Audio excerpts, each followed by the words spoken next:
All right, what is going on, everybody? My name is McCue, and welcome back to the channel. Today we are doing first impressions of the Hoka One, this mother of a shoe, Clifton Edge. Really cool shoe, a lot of really cool technology in it, and I'm really excited to share my first impressions after 20 miles in them. Little disclaimer on the shoe. This shoe was provided to me by my local Fleet Feet here in Raleigh, a super awesome store that I have connected with.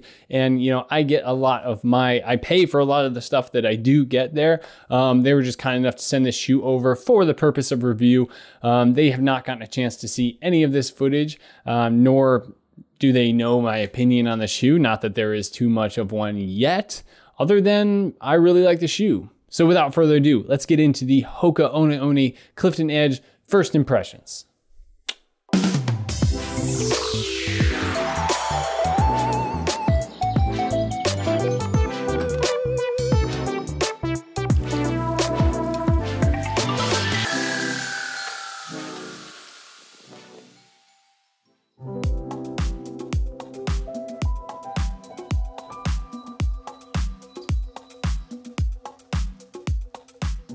Okay, so first things first, let's talk about the build of the Hoka One Clifton Edge. This shoe is so big, it doesn't even fit in the frame. But don't get me wrong, I still like this shoe. Okay, let's talk about the build. Top to bottom, the laces, same with the Rincon. It's a good thin lace. I lace mine all the way up with the extra hole, and I still have tons of room or tons of length in the lace to tie my shoe. Yeah, moving from there, we can talk about the tongue a little bit. It is a thin, minimally cushioned tongue. I mean, I don't think I'll be able to show you.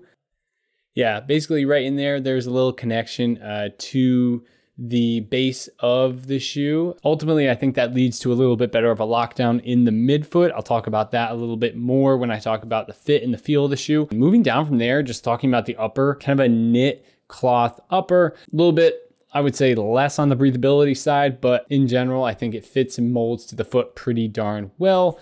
Yeah, it has kind of a softer feel to it. Less of a 3D printed type feel, more of a knit. Yeah, a little bit more of a knit feel to it. Let's talk about this thing. This big old guy. Yes, you have this vertical pull tab here. Again, it's Hoka making a point of if you can't somehow get your shoes on, this is gonna help you slip into them a little bit easier. I like the design. I think it looks cool. If you like the look, you like the look. That's all I'm gonna say about the extended heel tab. Moving down from there, you have the TPU embossed foam that is the midsole of this bad boy. Super light. It's one of those shoes that you really can just like, you can squeeze it in your hand. It's like a soft foam. But yeah, really like the midsole. Over that is a rubberized EVA outsole. I'll show you here. Pretty cool. I've already got a little bit of damage going on here. I think the intentions of the midsole and outsole of this shoe is to create something based around lightweight so that they can really give you all this support and surface area to the shoe without sacrificing adding on a ton of weight. And I think it really does a great job of that. But beyond the build of this, let's go ahead and talk about how it feels.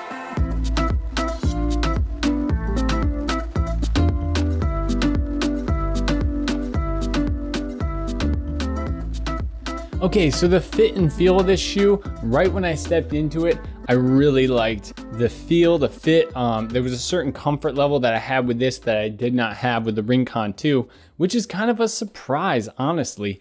Based on my experience with the Rincon 2, I thought I would have a little bit more of a break-in period with this shoe as well.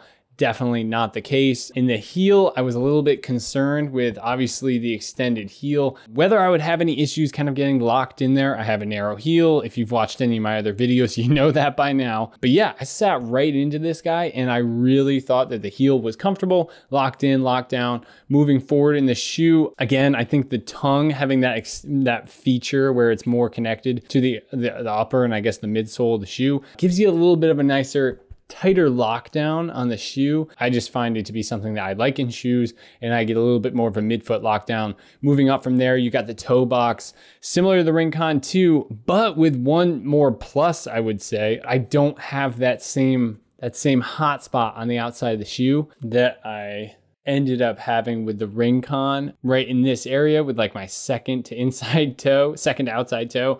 Yeah, I don't have that hot spot and haven't felt it at all in these shoes. So like all in all, fit and feel super comfy from the get-go for me personally. Some other things I would like to point out about the feel and some of my experience in the first 20 miles of running in this shoe. I'm starting to experience what the early stage rocker is all about. In transition, it is a really great shoe, at least from my experience.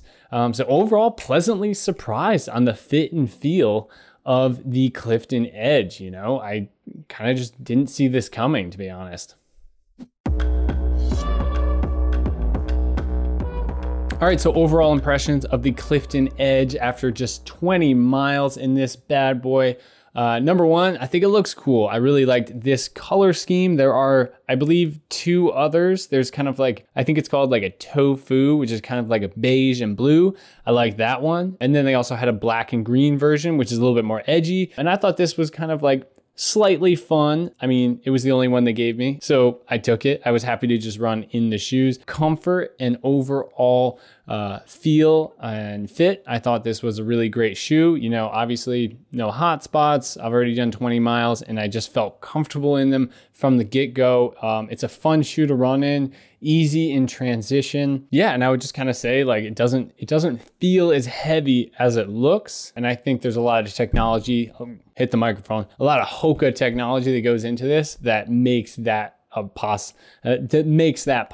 My final kind of thought on this shoe is I haven't run in the Cliftons. I know the Clifton 7s just came out. They are new arrivals to the Hoka store, but it's kind of like, you know, why make this shoe unless you really thought, you know, unless this is way more comfortable to run in than the Clifton 7s or the Clifton line in general. Like, I'm not sure there's really a purpose or a place for this shoe unless the comfort and the transition, the fun in transition that I'm feeling while running in it is really a plus compared to the Cliftons. So like maybe down the road, I need to try out a pair of regular Cliftons to see if, you know, the added features of this shoe, you know, the extended heel and all kind of the extra business that goes into this shoe is really worth it. Maybe it is, I don't know. Hopefully you got a little something out of this video. Feel free to like, comment, or subscribe. And tons of more shoes running content coming your way soon. Let me know if you've done anything in the Clifton Edge, or if you have a preference of another shoe you'd like to recommend, throw that my way. Yeah, that's it, that's all. I will see you in the next video. Enjoy your runs out there. Stay safe, everybody. Peace.